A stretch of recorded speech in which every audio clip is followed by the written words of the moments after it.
Baru-baru ini jagat media sosial dihebohkan dengan momen ulang tahun berubah kepanikan.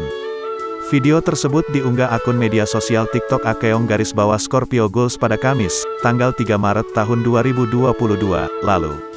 Awalnya, pemilik akun beserta dengan beberapa saudaranya, sudah bersiap-siap di depan pintu kamar orang tuanya bersama kue ulang tahun yang sudah dinyalakan lilin.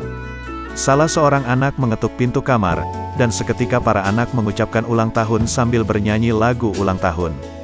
Bukannya senang mendapat kejutan, namun sang ayah justru menjadi syok ketika melihat banyak orang, pada saat dirinya membuka pintu kamarnya. Sang ayah berteriak dan menangis seperti orang yang ketakutan. Pada video selanjutnya terlihat sang ayah dibawa ke tempat tidur dan berusaha ditenangkan agar lekas pulih.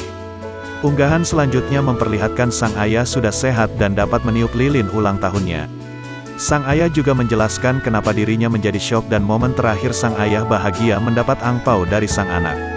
Sontak video tersebut mendapat beragam komentar warganet.